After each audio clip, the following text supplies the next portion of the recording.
All right. Well, welcome everyone to our third VR Task Force webinar. And we have an awesome guest today, the real Surena Namdari, best jawline, best hair in ASES, beautiful human being, and also one of the best researchers and just surgeons we have in our society. So, as always, we'll have Jay and Ryan in VR with him. And we're going to be going over an arthroscopic module today from PrecisionOS. So, Danny, maybe take it away and let's get this thing going.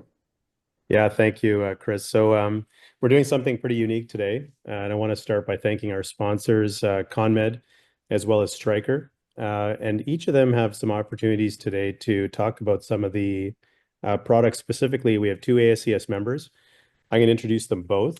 So we're going to start with Michael Bowen. And so let me just introduce Dr. Bowen. He's a shoulder specialist at the Orthopedic Health of Kansas City. He's a Missouri native. He did his undergrad and medical school at UMKC School of Medicine and his residency at Wright State and fellowship at NYU. And so I'll pass to Dr. Bowen to share his screen. He'll have about 3 to 4 minutes to talk about why he uses the BioBrace patch by ConMed. Over to you, Dr. Bowen. All right, thank you guys. So I'm going to talk to you guys about why I like BioBrace for rotator cuff repair. So BioBrace is a bioinductive implant. This is made out of DNA-free bovine collagen, which is reinforced with absorbable PLLA microfilaments for added strength. So think Regeneten, but much stronger. BioBrace is highly porous, and it provides a scaffold to help facilitate cellular ingrowth. BioBrace comes in multiple sizes, which you can see in the image to the bottom right. Because of the multiple sizes, this can be used in multiple different procedures, but I primarily use this in arthroscopic rotator cuff repair. But I've also used it to augment subscap repair and in arthroplasty, shoulder arthroplasty surgery. I've also used it for distal biceps tendon, UCL repair, and multiple other procedures. So why do I use BioBrace? So I think the future of rotator cuff surgery is biology. I know many other surgeons share that thought. So our current repairs are strong. We can do double row repairs with good mechanical strengths. And the majority of the retears are not happening because of construct failure or anchor pullout. So why is the retear rate still at 10 to 40% as shown in recent studies? And this is due to poor tendon biology. The sutures are ripping through the degenerative rotator cuff tissue, or the tendon lacks the capacity to heal to the tuberosity. And this is why I think BioBrace is so special, because it has an unmatched combination of both biology and strength. It's the first product to provide both a bioinductive collagen scaffold and be able to add significant strength to the repair. BioBrace can be incorporated into a surgeon's typical repair without having to alter their technique. And a recent study looked at the use of BioBrace in high-risk tears. In this study, they defined high-risk tears as large and massive tears, tears with grade 2 or more fatty atrophy of the infraspinatus, and recurrent tears. And what they found is in this population, there was a 94% clinical healing rate with the use of BioBrace, which is really encouraging data.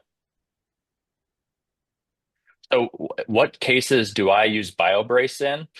These are the ones with increased risk for re-tear. So I look at the Rohe score. I'm using this in patients with 5 and plus. I'm using this in my revision repairs, now standard practice. These are cases that have already proven once to lack the capacity to heal. So I am using this in all of my revisions. I'm using this in my massive tears. For my high demand or non-compliant patients, basically anyone who I feel is going to be pushing my post-operative protocols. I'm using this for my muscle tendon junction pathology, so like my type 2 re-tears. And I'm using this in any case where I'm in the operating room and the rotator cuff tissue is very degenerative. I'm worried about that holding a suture. Here's an example of how I use BioBrace. This is a revision case. You can see the previous suture material.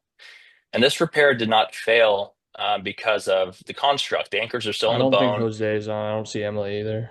So the rotator cuff is degenerative. I'm going to trim that back to some healthy tissue, and then I'm going to perform my typical double row rotator cuff repair. So in this case, I use two medial row anchors, which are double loaded. I pass the sutures through the rotator cuff in modified Masonallo configuration, which is a horizontal mattress with a tape and a simple pass with the suture in between. And then tie the suture, which restores the cuff to the tuberosity. I'm then going to use my tapes to pass through the BioBrace and then shuttle the BioBrace into the shoulder. So I'm simply just incorporating BioBrace into my typical double row repair. I'm then going to then tension my BioBrace, find the position of the lateral row anchors, tension the BioBrace, and then insert my anchors. After that, the repair with BioBrace augmentation is complete. I feel much better about this case and other similar complex cases with the added biology and strength of BioBrace. Thank you very much. That's great. Thank you, Dr. Bowen. So next up, on behalf of Stryker, I'd like to introduce Dr. Varma, who needs no introduction, but I'd like to introduce him. Dr. Varma is a professor at the Department of Orthopedic Surgery at Rush University Medical Center. He's currently serves as the director of the Division of Sports Medicine and Shoulder, as well as the director of the Sports Medicine Fellowship Program at Midwest Orthopedics at Rush. Dr. Varma is head physician for the Chicago White Sox and is team physician for the Chicago Bulls. He's well known and an active member of the ASES, who's published over 300 peer-reviewed manuscripts in major orthopedic and sports medicine journals. He's written multiple and numerous book chapters and routinely serves as a teaching faculty for international orthopedic courses on advanced surgical techniques. And he'll be talking about why he uses the Stryker products, specifically the anchors that he uses in the next few minutes. Over to you, Dr. Varma. Thanks. Really appreciate the opportunity to share some thoughts this evening. You guys got the screen all good? Yes, we do. Thank you. Perfect. So as we just chatted about, we're going to talk about some of the new technology that's available for rotator cuff repair. Start with the knotless anchors. These have really been, I think, a revolution in shoulder surgery in general, particularly as they're all suture anchor fixation, very small pilot holes, knotless and tensionable, features which we all find useful. I think the major points that optimize the use of this surgery or this anchor are the fact that they're knotless and low profile. Generally, they can be done anywhere between a 1 to 2.5 millimeter hole. This allows for multiple points of fixation with minimal bone removal. And they're designed for knotless retensionable technology, which is useful in the labrum as well as in the rotator cuff. So this is just an example of how we can take advantage of some of these options for surgical techniques. This is a subscapularis upper border tear. It involves the upper 2/3 of the subscap. We're viewing from a lateral portal. And one of the harder things about subscapularis repairs is suture passage. So what I do in this situation is I simply use the insertion guide as my passage tool. I place one of these knotless all suture anchors at the bottom of the lesion, one at the top of the lesion, and then I basically create a suture staple, which is to link the working stitch from the superior suture to the inferior anchor and vice versa. And this gives you a nice footprint type fixation of the subscapularis.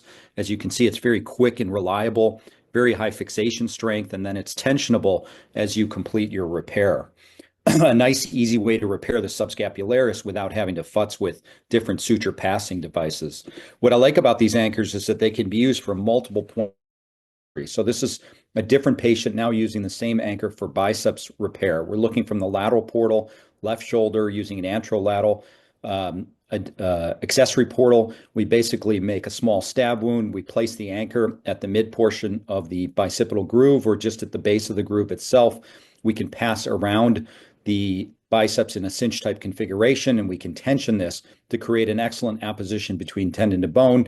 And in younger patients, I'll use 2 anchors separated by 1 centimeter to give me a wide appositional zone between tendon to bone, which we find to be equivalent to traditional open repairs using suture screws or suture anchors or other techniques. The Alpha Vent is really the next generation medial row anchor, although certainly it could be used for single row repair as well. Several really nice advantages of this anchor. Its proprietary soft triple eyelet allows for higher strength. It accommodates both sliding or non-sliding, depending on what the surgeon prefers. It has very robust thread technology that allows to optimize insertion, gives you nice feedback during insertion, and it's also fenestrated to take advantage of some of the biologic considerations that we heard about in the last speaker in terms of trying to optimize biology in the repair site. Similarly, a knotless version is available for your lateral row. This is a self-punching technology. Again, it incorporates the dual thread technology, the cannulated venting to allow for marrow egress, and can accommodate a variety of different sutures or number of sutures or tapes for different configurations. So this is just a quick video showing how you can optimize the use of both of these products. This is a larger tear, supraspinatus, infraspinatus. This is in fact the supraspinatus portion of the tear that I just showed you. Here's an example of how I like to handle these with a 2-anchor medial, 2-anchor lateral repair technique. We can basically pass a series of mattress sutures, making sure to be lateral to the muscle tendon junction. You want to avoid passing through the muscle tendon junction, as this will put you at risk, increased risk of type 2 failures. We bring these over the top, we reduce the tendon, and then we use the alpha vent knotless laterally to be able to impact these sutures and secure the lateral row fixation. Now, what you'll see here and what happens with many of these larger tear sizes is it becomes very difficult to achieve a true anatomic reduction because of the way that these tendons retract. And so in this situation, we were left with this small dog ear in the center of our repair, which probably doesn't make a huge difference biomechanically, but certainly is not the most visually appealing aspect of your repair. This often happens in the mid portion or the anterior portion of the tendon. And so what we did here is we then just used one of these knotless anchors to supplement. So we came in through the same portal we use for anchor insertion. We place an all suture knotless anchor. We pass the working suture through the remaining dog ear portion of the rotator cuff. And as we tension that down, it gives us a very nice reduction of the dog ear portion, achieving an anatomic repair site. So you can mix and match these anchors to achieve what you need to, and they give us a huge amount of flexibility in performing rotator cuff surgery. Here's what that looks like during the final repair. So I think if you take advantage of new technology, you'll find different ways to help your patients and help yourself accelerate your surgical procedures, simplify your techniques, and achieve positive outcomes in terms of our patient satisfaction. Thanks very much for your attention. Thank you, Dr. Varma. So at the end of this webinar, we're going to have an opportunity to do a Q&A with Dr. Bowen and Dr. Varma.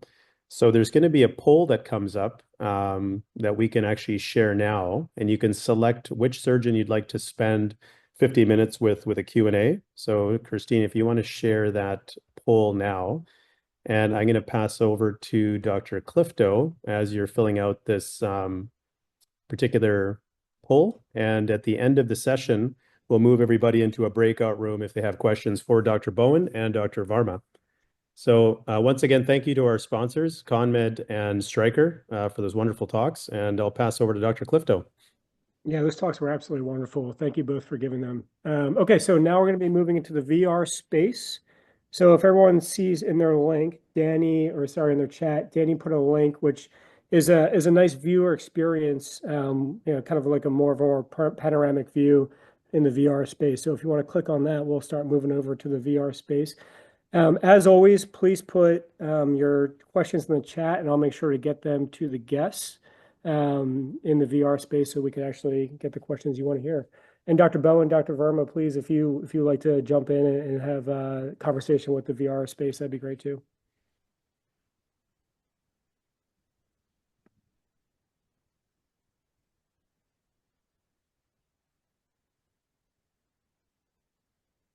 I'm going to share my screen, and we're going to invite the VR professors back to the main meeting. Christine, if you could do that, please. Yep, they're all coming back right now. So for those of you who can't link to the link in the chat, I'm also going to share my screen.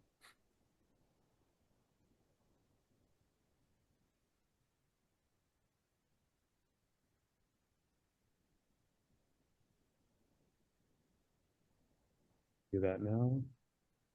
If anyone is having trouble accessing the screen, just message us on the side and we'll be sure to help you out. We just have to get the VR docs to unmute themselves on Zoom. All right. Surena, Jay, and Ryan, can you hear us? Yeah, can you hear us? Yeah, perfect.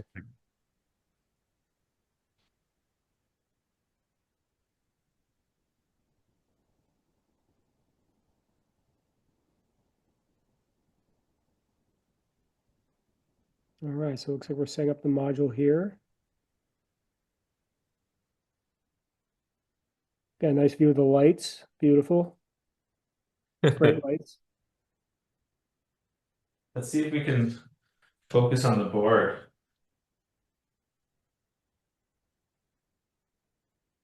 All right, great. All right, so we're gonna be doing a whiteboard session right here. I think Jay is gonna lead. Yeah, can you hear me now? Yeah, we can hear you. Oh, perfect. Okay. So yeah, thanks for joining us. This is the virtual operating room. And, I think before we jump into the actual module, this is sort of the entryway or the lobby, if you will. And we have an opportunity to look at a couple of things. One are the 3D models of the anatomy here and the pathology that we're going to be treating. So it's a fairly large crescent-shaped tear. And then we have our planned or ideal construct there on the right. So we could visualize all of that in 3D and take a close look at it.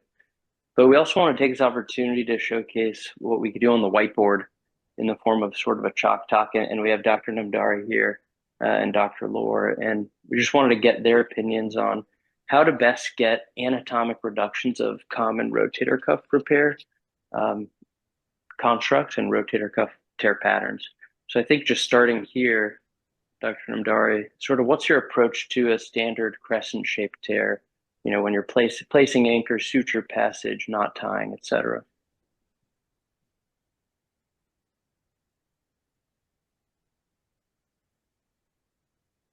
So I think you have to unmute. Yeah, there you go.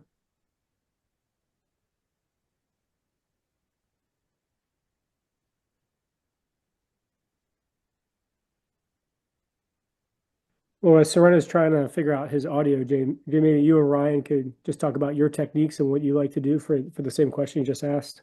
Yeah, for sure. So I think it's really important for us to first understand anatomically where the muscles are that we're looking at repairing and what the muscles are. So anatomically speaking, the supraspinatus, we always thought attached quite a bit further back on the greater tuberosity, but there's a really nice anatomic study by Sagaya's group looking at where the supraspinatus actually inserts in 21% or so. It actually crosses the bicipital groove and inserts onto the lesser tuberosity, and then the first sort of third or so. So most of the time when you see these bigger tears, they are in fact supraspinatus and infraspinatus tears. And so kind of nicely, these models are representative of that. You can see that the supraspinatus curves around here and takes up just a smaller portion of the footprint. So we do have to think about getting both of these reattached. I think a nice way to do this, sometimes some people like to take down a little bit. Essentially, we want to be able to reduce this convexity here and be able to have compression. So our anchors, depending on whether you like single or double row, we need to make sure that we have a good sort of spread, classically about 1 centimeter, but about 6 millimeters apart. So let's say if we do those for our two medial row anchors, we want to grab kind of posteriorly and here, and then here we want to be able to grab a little bit here and spread it out so that when we actually pull the cuff tissue down, it's actually going to reduce a little bit and kind of get rid of this convexity. And then we drape these over similarly if you want to do a double row into a more of a lateral row construct. Can you guys hear me now? Yeah, perfect. Okay, The great. main event is now audio ready. All right, good. So I think those are great points. And I think a couple things about the anchor placement. Your anterior anchor is usually pretty easy to see and put in because if you're viewing from either posterior or posterior lateral, you have a great view of that anchor position. In some of these more U-shaped or crescent tears, it can be harder to visualize where to put this posterior anchor because the cuff is draped over it. And so if you're relying on your view, you may end up actually with this anchor being significantly close to your anterior anchor. So it can help just for anchor placement to change your view to view from your direct lateral or an anterolateral portal. So you're actually viewing more towards the back. And so you can get a nicer spread between these anchors. And then the second point that I would make is when you're passing your sutures, especially in a tear that's U-shaped like this, your most posterior and your most anterior sutures really should be not huge bites because if you can imagine, if you take a really big bite here, you're going to bunch up this tissue over, and it's already pretty close to where it's supposed to be. And so that's how you get dog ears. And so the other thing that I like to do is when I'm tying my stitches, the most posterior suture and the most anterior suture are usually my post, which is where the tissue is going to get dragged to. So if you don't want big dog ears on the end, you want to take bites that are smaller and in the corner, and then tie with your post being the most posterior and the most anterior stitches. Versus over here where you go a little bit farther to pull it down. Mr. Ryan, do you have a preferred viewing portal when you're fixing cuffs? So I tried it for a standard cuff that looks like this, unless it's something unusual, different tear pattern, like an L shape or reverse L shaped tear. I usually do most of my viewing from a posterior portal that's more lateral. So if you think about the position of the humerus here, if I can move that, yeah. So if you look at your posterior acromion, if your viewing portal is in line with the posterior acromion, then you've got a great view of the tuberosity.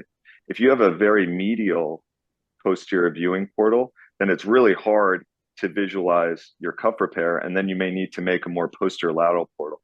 So if I know that I'm doing a cuff repair, then my portal is usually in line with the posterior lateral acromion. If I know that I'm doing more anterior labral work, then I'll have a more medial viewing portal because I have a more inline view of the joint itself.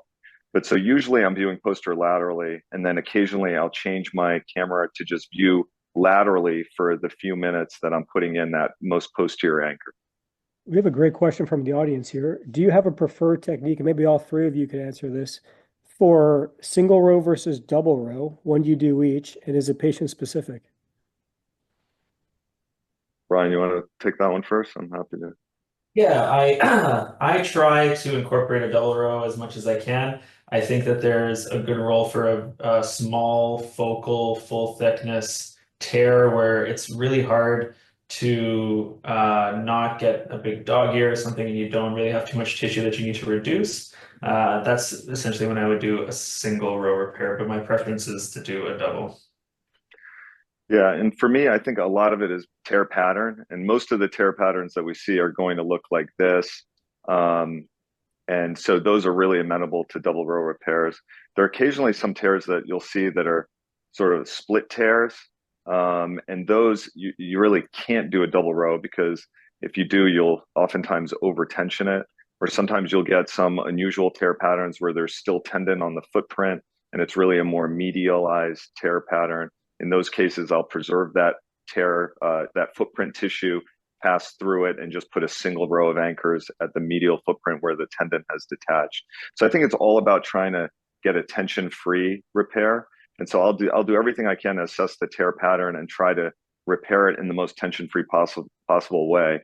And one kind of trick is, if you notice that your muscle is very close to your repair site, you've probably misunderstood the tear pattern, unless there's been some attritional tendon loss from a recurrent tear. But if you notice that you're pulling that over and the muscle is going to be right next to the tear, right next to the footprint, you're way off. You can see in this model, the muscle is medial. There's significant amounts of tendon lateral. So if you're pulling on it almost at your medial row sutures, there's something about the way you've misunderstood how that tear is supposed to sit.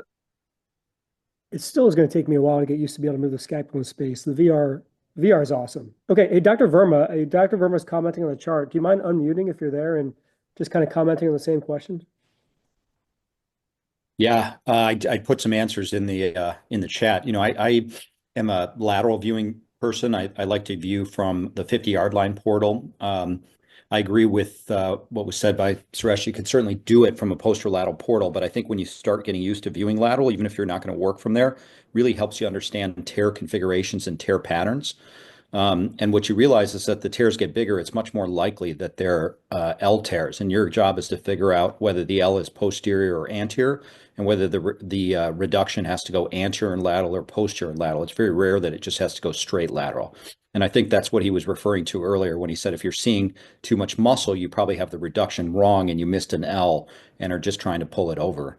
Secondly, I try to be a little bit algorithmic about our approach, especially in teaching, and keep your tear configurations and repair configurations the same, so that It makes it easier on you, your staff, your assistants. Everyone knows what you're going to do. And so for me, if it's up to a 1.5 centimeter, it's generally a smaller crescenteric tear. You don't really need a reduction. You just need to tack it down to bone. 1 medial, 2 laterals, knotless. If it's a larger tear up to 3 centimeters, 2 medial, 2 laterals with a mattress suture tied and the tapes behind the mattresses brought over the top. If it starts to involve the infraspinatus, so between 3 and 5 centimeters, I put a posterolateral anchor right at the border of the bare area, which marks the demarcation between the infraspinatus and the supraspinatus. I put simple sutures through the infraspinatus, tie those down. That creates now a 3 centimeter tear, and then you're back to doing 2 medial, 2 lateral. And then in tears that just don't want to come over or are massive, don't force it. I think I heard it said earlier, you always prefer low tension over high tension and double row. And so medialize. You can go up to 8 to 10 millimeters medial in the articular surface, and then triple loaded single row repair constructs under low tension is my go-to in that situation. Awesome. Thank you so much for that. Okay, so we're going to go to a question real quick. Everyone check their polls if you're able to. The question is, what position do you operate on when you're doing cuffs? And we're going to put that in the poll. We'd love to see everyone's response, and we'll give that feedback to everyone. All right. Jay, any role Awesome. for rib stops? Do you tie medially? When do you tie knots medially? Yeah, I tend to always, I always like to tie medially. I think it just takes tension off then the lateral row, and then it also, I think, gets you really good compression medially, before you even have to rely on that lateral row. And it's just, I think, good habit of tying knots in training, in teaching trainees as well. So I think it's just important to be able to tie knots. Yeah, I agree. I agree with that. I mean, I do tie knots medially. I think you can make an argument not to tie knots. I mean, the argument against tying knots would be that you could potentially strangulate your tissue medially and be more at risk for those type 2 re-tears where the tendon detaches from your medial footprint and then you don't have as much tendon to work with in the revision situation. It's also, takes longer, obviously, to tie knots. But for our fellows, for our residents, I think it's important to learn how to tie good knots. And then the other kind of thing that I've noticed with knotless techniques is you have to be a little bit careful that your medial row is actually pushed all the way down, because some of the stitches that we use, especially tapes, have a lot of friction.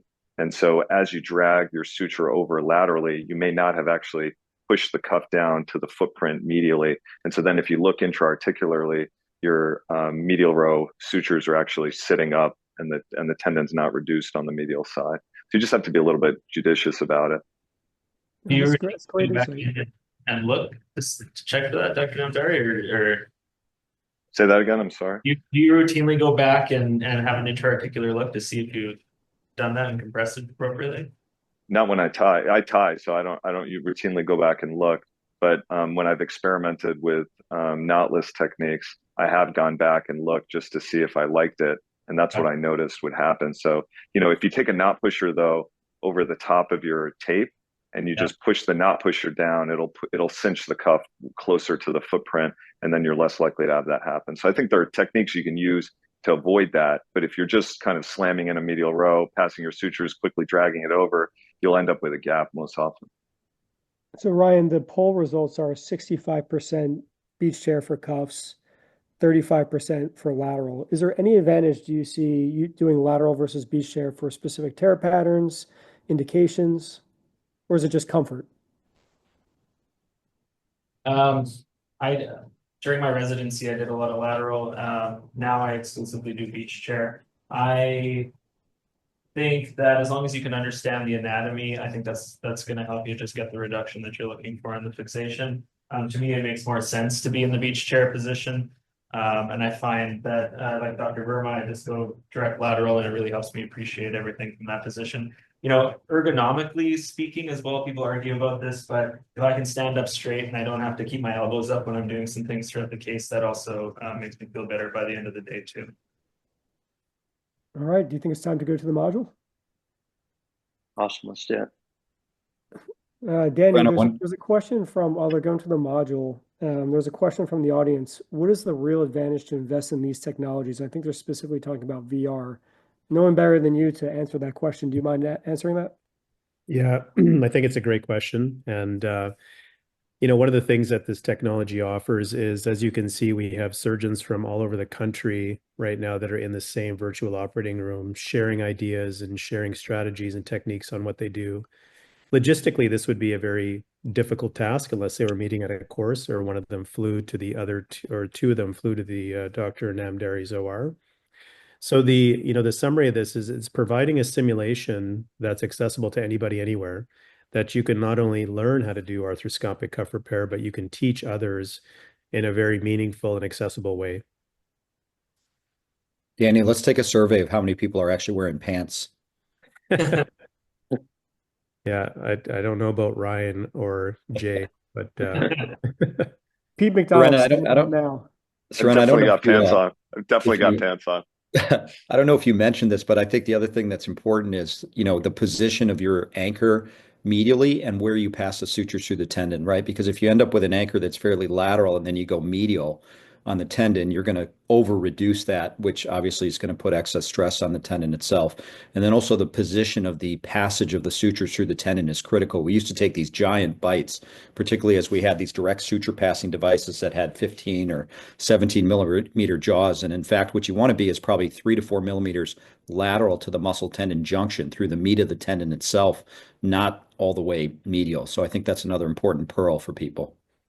Yeah, I totally agree with that. And I think we'll see that when Jay demonstrates this, that some of the arm position moves to try to get that medial row anchor actually at the articular margin, and actually visualizing it and getting the right angle. So I think Jay will demonstrate that. I totally agree with you. Now we use these antegrade passers, and the tendency is to hub the thing all the way to the edge and take a big bite. But you have to be careful, especially not to do that in the corners, because it's exactly what you said. You'll over reduce it. All right, Jay, you want to get started? While Awesome. you're grabbing your instruments, a real quick question. Everyone gets to choose their own caps. How'd you choose the frog cap? I didn't know I was the frog cap until yesterday, and I just stuck with it because I'm loyal. Good choice. Yeah. I like it. Thank you. You have yellow, if you didn't know. So yeah, here we're in the virtual OR. So now we have actually the patient positioned, in V shear position. They're at about 70 degrees, and there's this ConMed articulating arm positioner that has been pre-installed and positioned for us. So as you can see, Dr. Lohre's manipulating the arm pretty easily, and there's a lot of flexibility with that. And then in virtual reality, we have the luxury of being able to remove the skin to see the underlying anatomy. And so in this case, the deltoid is removed just so that we can view this a little bit more easily. And so I think for the purpose of this, we'll keep the skin off for the most part. And I think that gives everybody a good view, whether you can look, and see what the camera's seeing or just look directly into the shoulder. And so first, they want us to position the arm into a position of slight forward flexion, like about 30, 45 degrees of flexion and abduction, and elbow extension. And so here are the 5 portals that they set us up with and that we'll be using throughout this module. I know Dr. Namdari mentioned several of these. In this case, we do have separate posterior viewing and a posterior lateral viewing portal, and we'll switch between working and viewing between lateral and posterior and anterior portals, so you can see that. And I think interesting, and what Dr. Namdari was referring to, is this cannula here for our working portal. This is our medial row anchor placement portal. You could see how sort of access to a really nice medial trajectory changes with rotation, adduction of the arm. So we'll have to maneuver the arm throughout the case just to get at the right angles for this.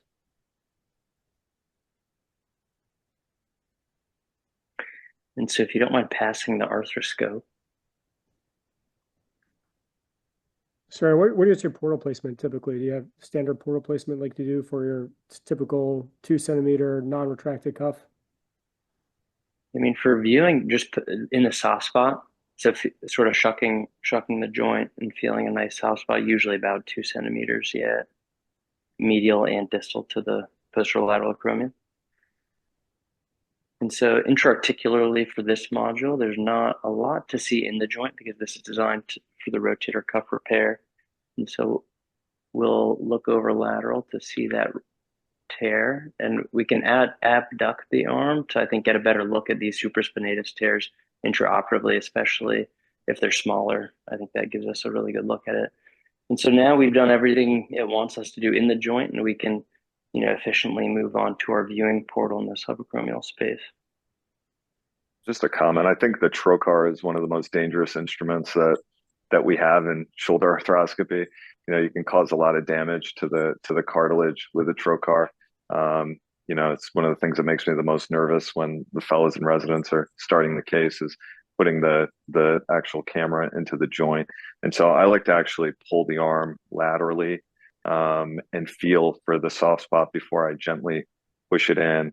And if there's ever a lot of resistance and you're worried about getting in and you have a cuff tear, it's not that hard to go subacromial first, view through your cuff tear and put in a switching stick safely. So you just make sure you're not causing any iatrogenic damage as you're doing the important parts of the surgery. Yeah, good point.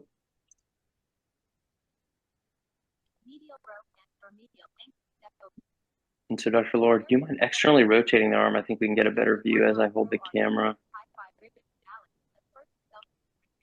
Brian, while Jay's doing that, what do you ever prep the footprint from intra-articular?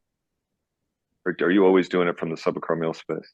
We'll always go with subacromial. If there's smaller tears, I'll just landmark it with a spinal needle so I can find it easier when I go outside. But if it's big, I kind of just get everything set up, clear the space of bursal tissue just so I have a nice view and I don't start freaking out when it starts clouding my view, and then start going from there. Surena, what does prepping the footprint mean to you? Is that, I know everyone has a different way they prep the footprint and how much they actually expose or cause bone marrow stimulation. What's your technique?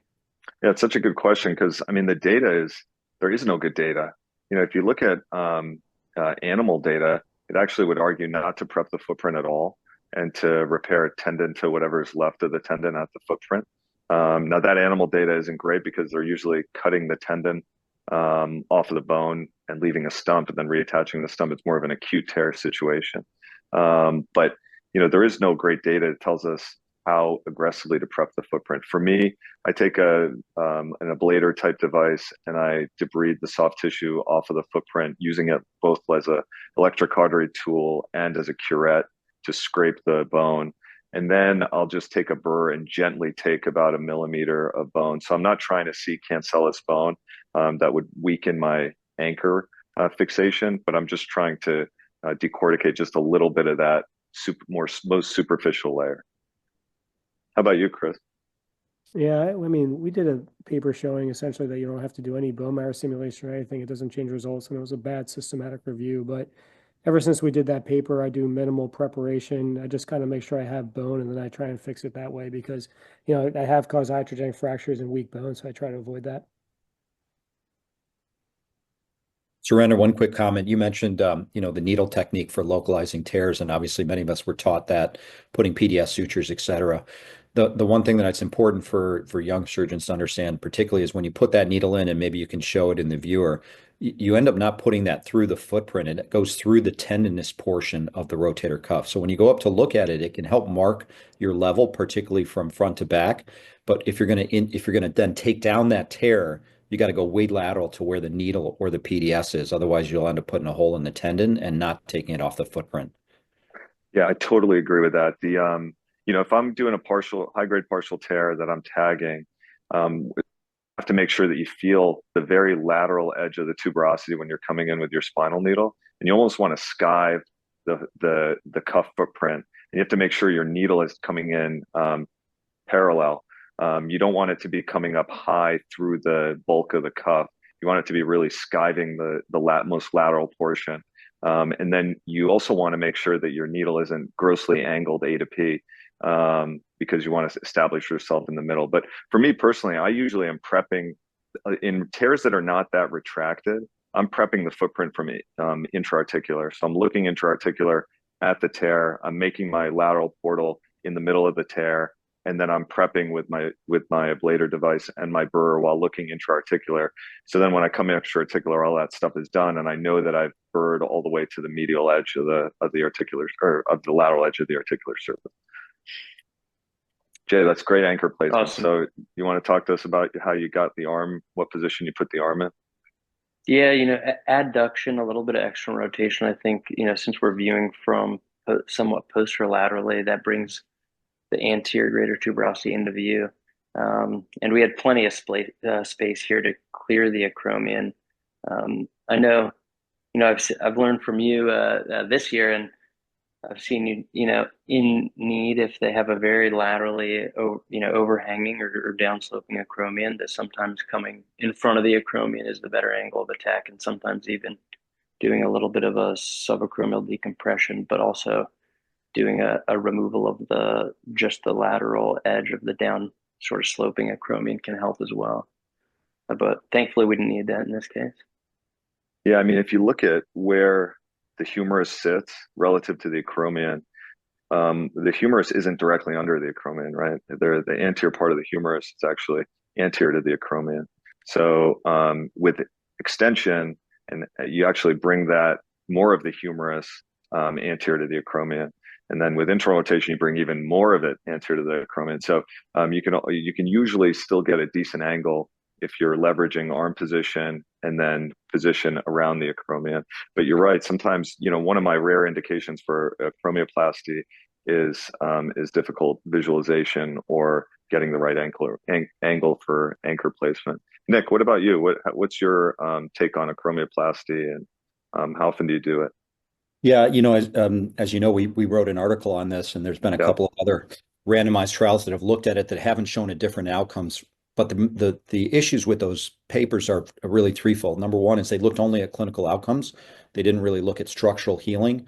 There is some thought as to whether an acromioplasty can function like a notchplasty and ACL surgery, i.e., augmenting the repair site with, cytokines or other robust marrow elements from the acromioplasty.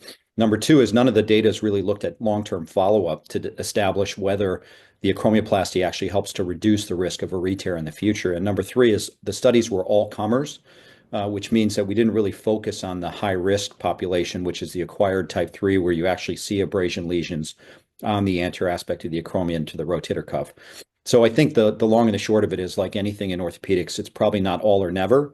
When you have these younger patients with more acute tears and their acromiohumeral complex looks normal, there's probably no reason to do it unless you need it for visualization. But I do think there is a subset of the population that has true external impingement. And if you see that abrasion on the undersurface of the acromion, or you see an acquired type 3 with a large overhang, to me, it still makes sense. And often you need it, frankly, just to be able to get enough room to work. Well, fortunately, we have Pete McDonald on here who wants to comment on your comments, Dr. Verma. So, Pete, go ahead. Yeah, our initial study, thanks very much, Chris and Nick. Our initial study didn't show any difference. That was the early follow-up, but we did do a 10-year follow-up that found quite a bit less reoperation rate, significant difference between the two groups in the ones who had acromioplasty.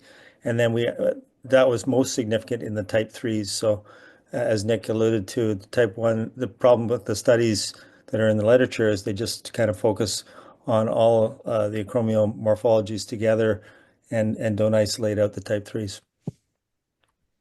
Yeah, thanks, Pete. Dr. Verma. Dr. Bowen, do you have any comments on acromioplasties? When do you do them? Yeah, I do it selectively, but I find myself doing it in probably the majority of the cases, but just taking a small amount, especially if I see any fraying of the CA ligament. I'm going to release that and then do an acromioplasty just of that anterior portion. I think it does add some biology. So I like to get a little bit of bleeding acromion at the end of the case. And so I prefer to do that. But I usually don't take a significant amount of the case. And then if it is an acute tear, or if there's a ton of space in the subacromial area, I won't do the acromioplasty. Awesome. All right, guys, you want to keep going with the module? Yeah, perfect. As Dr. Lohre, mounts this in. Also curious to hear everyone's thoughts on, the all suture anchors, which this is the Why Not Pro.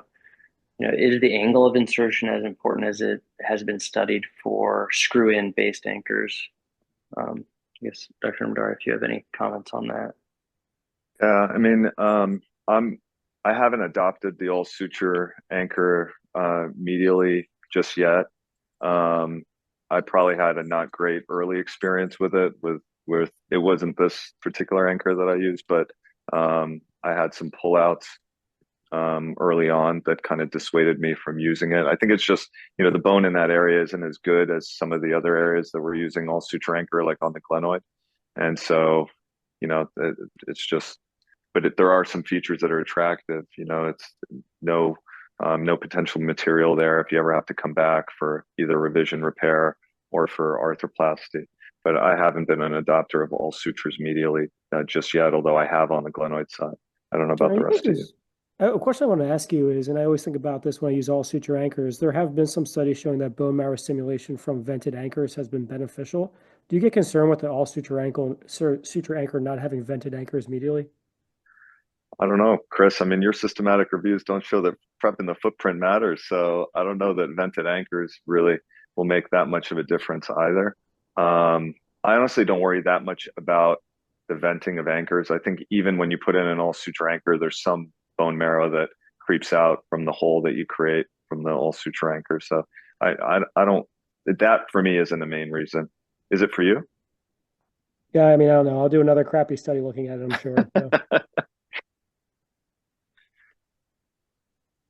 All right, so we have the arm position ready to place our posterior medial anchor.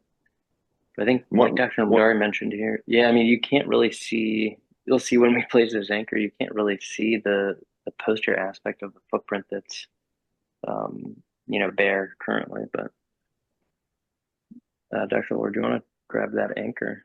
One other comment, just, sometimes these are anchors that you typically will drill or punch for. And so it's important to kind of think about the patient you're putting it into and whether their bone feels robust or not when you're doing that prep of your footprint. And just because some of these instruments have laser lines on them that dictate how deep you should go doesn't mean you need to go to that level in everybody. And I think under prepping the footprint is important in a lot of people to still get really good fixation of your anchors. Most anchors don't need to be prepped to the laser line that they've provided for you. I don't know if anybody else has any other tricks for anchor fixation in bone that maybe is a little bit softer. Well, Surena, there's a great question here from Dr. Verma. Maybe it's not a question, but I'd love for you to comment on this since you know so much about the literature. The bio-SCR, using this, I mean, we use this anchor when we do this, right? What do you do? Do you believe that we don't have to tenodese it? Yeah, I've done probably 12, but what I would call bio-SCR, and I've used the technique that Larry Field has described, where you basically open the biceps sheath, dissect the biceps down to the level of the upper portion of the pec so that it mobilizes out of the groove.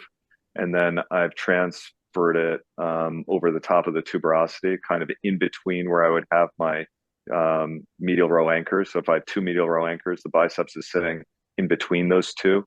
And I've left it intact. I've not tenodesed it. And initially I was very worried that I would get biceps related pain, tightness, complaints. His study didn't show that. I have not yet to see that. So for now, I'm not tenodesing it other than just keeping it intact and rerouting it. Awesome. And I would say, Surena, it makes 10 minutes left for this module, just to let you know, for 10-minute warning. It makes it a ton easier to do it that way too, because it's not flopping around, number one. And if you're going to tenodese, you got to go really low to give yourself enough length to continue to use. So I've had the same experience that there's not residual pain in the biceps. And I think it just makes the technique so much simpler to not have to tenodesis and just reroute it. Yeah, totally agree.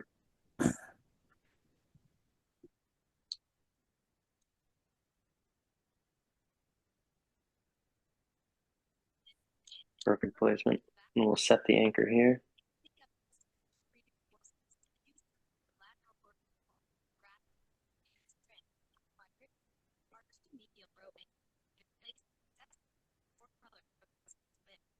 All right, so there's going to be a poll on patch augmentation coming up. So everyone, please look out for that, and we'll talk about the results. All right, so for those of you in the VR space, the question is, how often do you use a patch or graft during rotator cuff tears? And the question is 25%, 50, 100%, or I've never used a patch. So we'll see what the audience says. So, Ryan, you want to talk about that? Oh, patch use. Yeah, how often are you using it? Oh, I consider myself patch curious right now. I think that there's probably a role that we don't understand. I think you have to distinguish whether you're using a structural graft, whether you're using a graft to promote just biology at the tendon bone interface over top of the tendon. I have tended to do them for revision repairs where I think that maybe the tendon length and quality might not be sufficient, or I feel better just adding something on top of it if it's maybe a little bit atrophic, maybe more of a type 2 tendon type tear if I feel like I can get some more sort of structural integrity to it. But in most circumstances, I actually do not use them. Yeah, that's about what the audience is showing. 25% of the time people use, or sorry, 57 people use it 25% or less. And then about 12% use it 50 to 100%. So exactly what you said, Ryan. What do you think, Dr. Namdari? What are your thoughts? Well, I think, for me, we did a study where we looked at our healing rates when we used a structural patch, so a dermal graft on top, and they were mostly used for revision, two tendon tears with some level of atrophy. So they were the same patients, same type of patient that in Jay Keener's revision study on cuff repair had a 30% healing rate. When we used a dermal graft on top as an augment, as described by Tony Romeo and Pete Chalmers, using that technique, our healing rate was 50%. And so it improved the healing rate by about 20%. It wasn't some dramatic improvement. So for me personally, I still use augmentation in revision repairs, but I'm not routinely using it in my primary repairs. And some of that reasoning is due to cost, to be honest.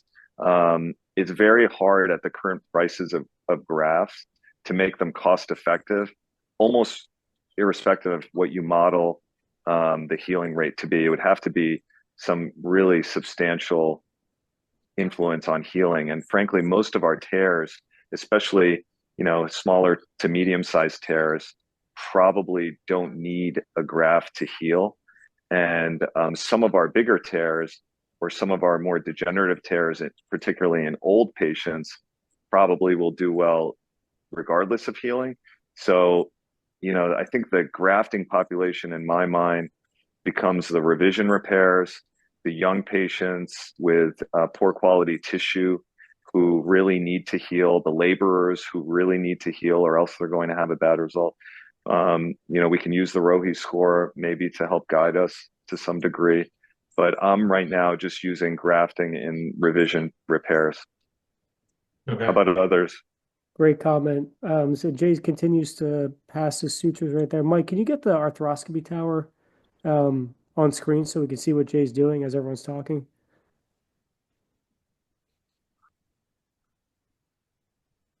Dr. Vermer, do you have any thoughts on patches as Jay passes his medial row?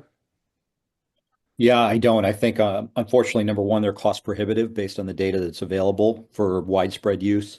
I don't think they're indicated for partial repairs where we have exceedingly good results with just takedown and repair with about a third of the cost.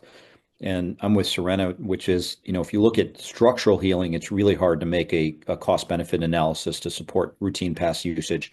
But if you look at clinical outcomes, which are discordant with structural healing, it becomes almost impossible to support it. So for me, it's what does the patient want? Many of our patients prioritize pain relief, and I have lots to get that.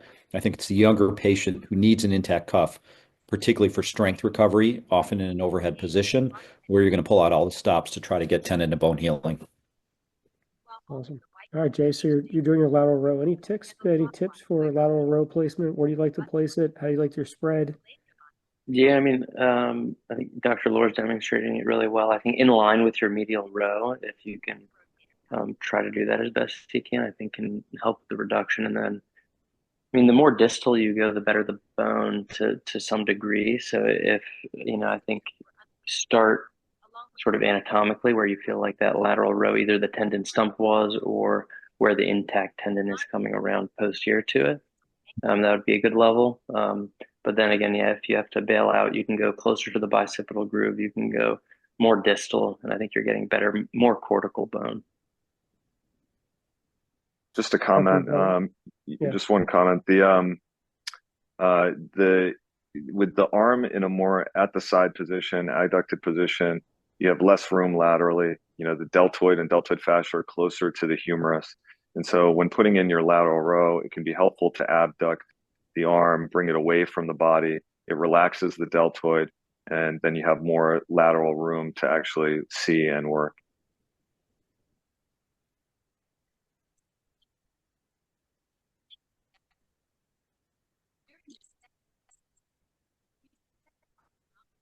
All right, great. So now you're gonna fix your lateral All row, right. posterior Yeah, we're gonna ankles. get and in this module, I think they actually end up viewing from a more anterolateral position, which I think is nice. Definitely give you a good view, whether you use it for your medial anchor placement or your lateral anchor placement posteriorly.